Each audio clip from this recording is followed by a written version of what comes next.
Iginapos at paulit-ulit umanong ginahasa ang isang babaeng pasahero ng van na bumiyahe mula Maynila papuntang Surigao del Sur.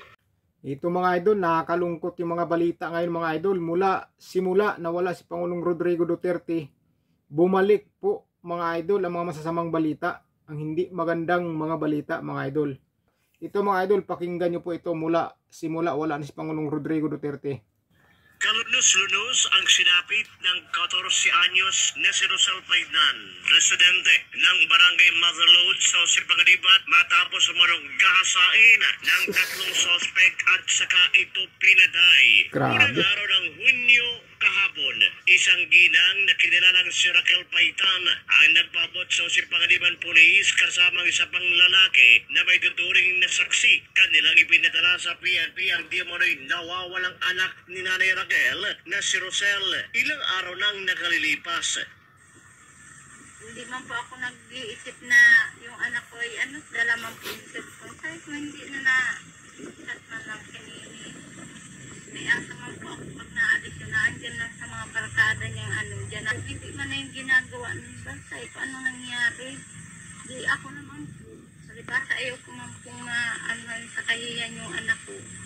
Nagtanong-tanong po araw-araw po. Sige ko ang hanap. Ano ako na bata. Nagmalasakit na. Hindi nga daw po nakita. Grabe.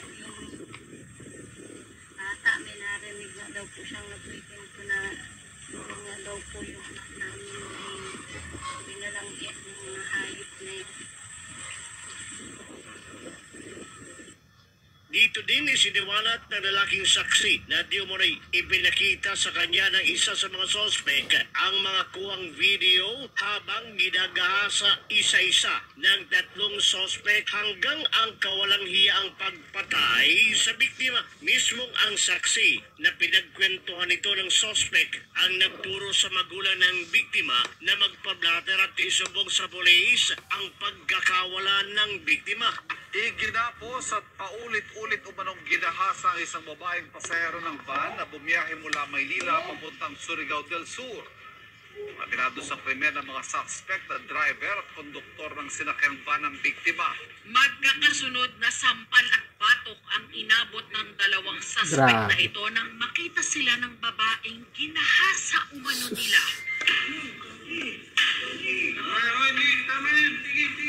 Dahil umano sa love triangle brutal na pinatay ng 5 tao ang sarili nilang kaibigan. Ang bangkay itinapon lamang sa Poso Negro. Ganun mga idol, kalupit ng mga balita mga idol. Simula wala na po si Pangulong Rodrigo Duterte. Lumakas po ang loob ng mga kriminal. Lumakas loob po yung mga masasamang tao na gumawa ng kahalayan sa mga kababaihan at sa mga kabataan. Dahil po yan sa impluwensya ng druga mga idol. Yan po ang dahilan dyan. Kaya dapat mga idol, bumalik na po yung kamay na bakal para sa mga masasamang tao, para tumigil na po yung mga yan. Mga Duterte lang po talaga makapagpapigil ng mga yan mga idol. Dapat maibalik na po ang mga Duterte. Si VP Sara po ang susunod na presidente mga idol. Kailangan po na siyang mamuno-sunod para mawala na po yung mga samang tao at maging ligtas na po ang ating mga anak sa daan o sa kalsada. So yun mga idol, kung bago ka lang sa channel ko, sana kalimutan mag-subscribe mga idol. Paki-like ng video. Kung solid Duterte po tayo mga idol. Ingat po kayo mga idol. God bless po sa inyo.